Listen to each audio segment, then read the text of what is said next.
मय्यावेश्य मनो ये मां नित्ययुक्ता उपासते श्रद्धया परयो वेद ते मे युक्ततमा मता. Bhagavan says, those who fix, those who are established in the consciousness which expresses the gratitude, bhakti, are always engaged in me. And the transcendental faith means the experience which they undergo at the time of cosmic experience. Both are ultimate. Of course, there are so many people who translate this text. Now I have to tell an important thing. Sanskrit is such a beautiful language. You can make any meaning out of any word. That is why so many thousands of commentaries on Gita is possible. But still Gita is new. No other book is commented by so many masters like Gita. But still Gita is new. Each one tries to give their own meaning. Again and again I insist. A person who has not experienced, if he starts speaking, naturally he will be in trouble, and he will be creating trouble to others. How blind leading blind leads both of them to trouble. Same way, a person without experience, when he translates or starts, he automatically does something called text torturing. Understand this small example. Here I am putting some diagram and explaining to you. After few days, you are presenting only audio CD to one of your friend who has not attended the lecture. How much he can grasp? He cannot. Because so many things are there in the diagram. I am explaining through a picture. If you are here seeing and listening, you will be able to, even then it is very difficult to grasp the truth, to understand it as it is. And if you are just giving an audio CD to some friend who has not come, who has not attended the program, how much you will be able to understand? Same way. And if he tries to understand and he wants to give a lecture on this subject to somebody else, how much it will be original? Same way, person who has not seen, just got the audio recording, only the book. Bhagavad Gita is just audio recording. Transcription of audio recording. It is not even audio recording. If you just hear audio recording, at least you can understand few more things by the voice modulation. Here even voice modulation is not there. It's a transcription of audio recording. How much can you translate or interpret? That's the reason Vivekananda again and again emphasizes, don't read or listen anything which is expressed by a person who has not personally experienced. First thing he says, first thing, don't bother what he is speaking, bother first about who is speaking. He emphasizes on the personal experience. Here Bhagavan says, Maya Veshya Mano Emam Nityayukta Uvasade Shraddhaya Parayo Vedaha Deme Yukta Tamamata. Those who express their experience as devotion, see the word upasate, upasana. The word upasana can be translated in many ways. When you see the divine in everybody, whatever you do is upasana. When you see the divine in everybody, whatever you do is upasana. Please be very clear. When you don't see the divine in everybody, you can't see divine in any statue or in any master. First be very clear. If you don't see divine in living beings, you can't see divine in a God or in a guru. Somebody goes to Ramanuja. Ramanuja is a great master.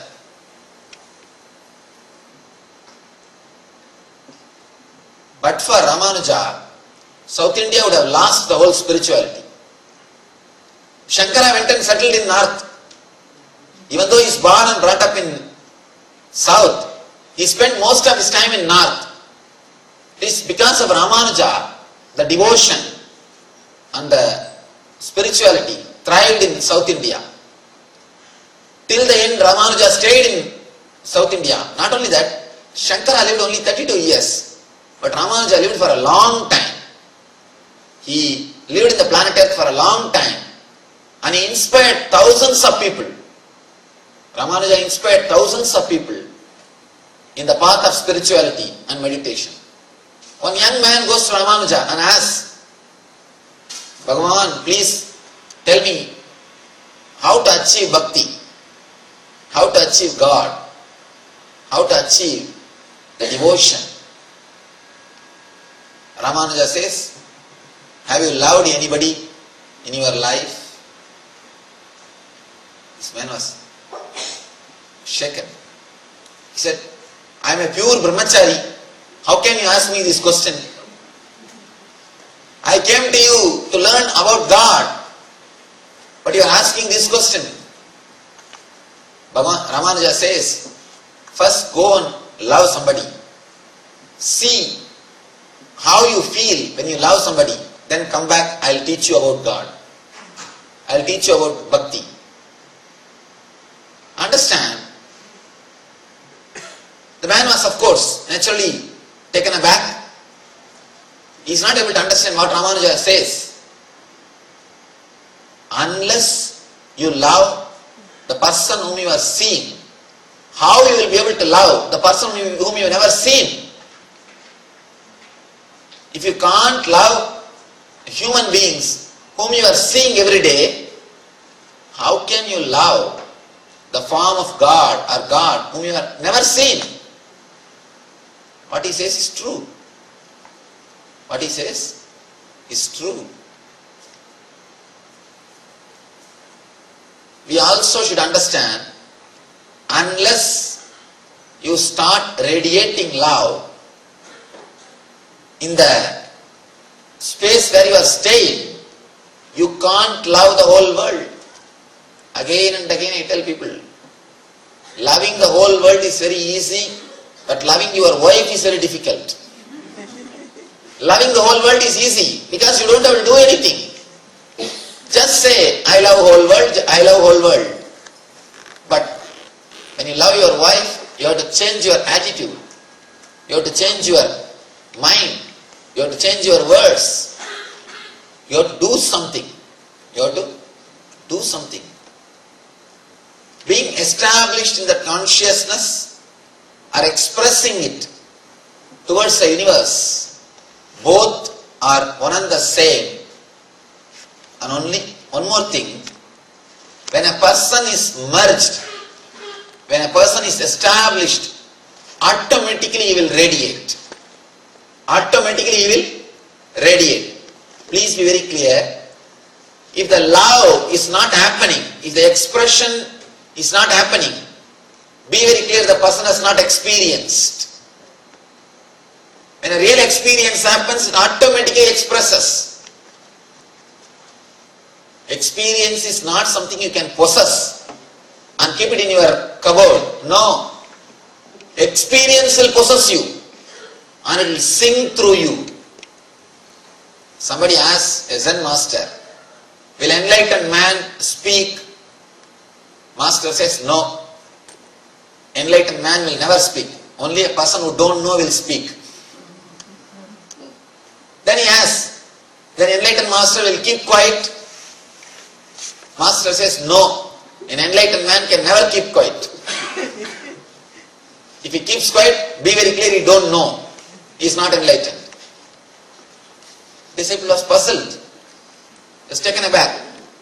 You say neither he will speak, nor he will keep quiet. What he will do? Master replies, he will sing.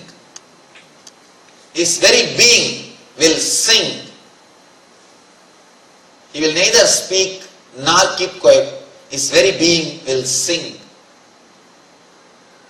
Because you can't possess experience. Experience will possess you. When experience possesses you, whatever you do will be a song. Any word which comes out of you will be a song. Your very walking will be a dance. Your very body language will radiate a grace. All your expressions will be a service. Great service to the humanity. He says beautifully, enlightened man never keeps quiet or he never talks. He just sings. That is why Gita is given in the form of song. Gita is not prose, it is song. The great truths can never be expressed in logic. It can be expressed only through poems. He says, Krishna says, who is established in the consciousness is great. But the person who expresses, who shares, who automatically radiates will be much greater than who is established.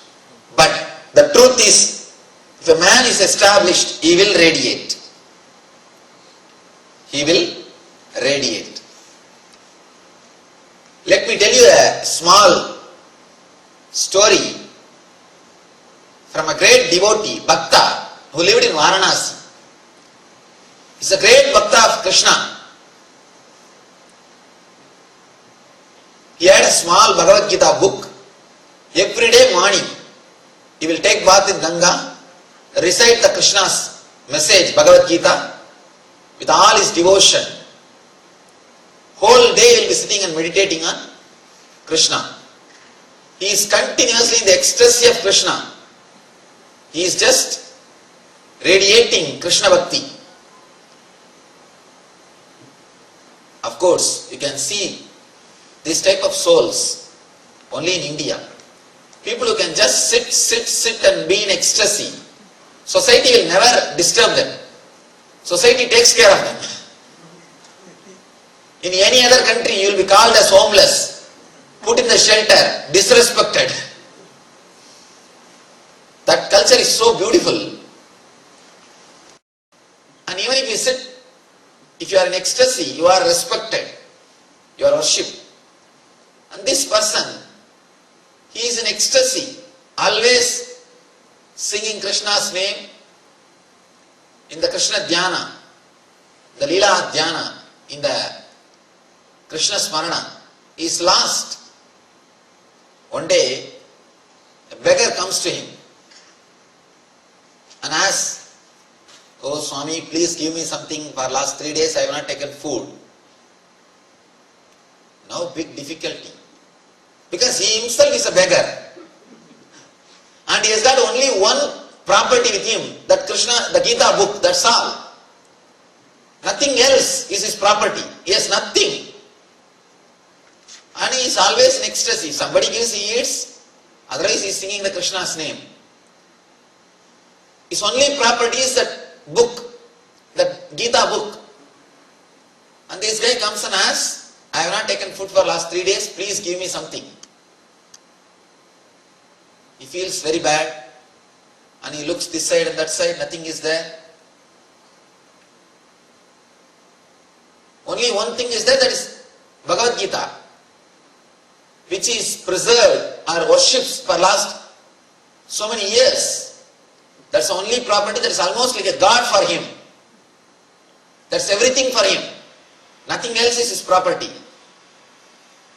Suddenly, He gathers courage and takes that book. Tells that beggar, you see, I have nothing. To tell you honestly, I have only this book. But I can tell you one thing. If you go inside the city and tell this book is my property and auction it, surely people will buy. There are so many people who respect me. Some way they feel devoted to me. So Krishna's blessing is there. Just go to the market and auction this book. Say that this book is my book. Surely people will buy, giving money, and take that money and eat and fulfill yourself. Be happy. And gives that book. Beggar just takes the book and goes away. Next day morning, when he is supposed to chant the Gita, he says, "Oh Krishna, I have given away your words to keep your words. I have given away your words to keep your words." What's your word? Your word is radiate bhakti, radiate devotion, radiate service. I just gave away your word to keep your word. Keeping his word is much more important than keeping his book. Actually, if you really keep the book, if you honestly keep the book and use it and have the experience, you will radiate his words. You will radiate his words. Only when we miss keeping the book, we will miss keeping his words also.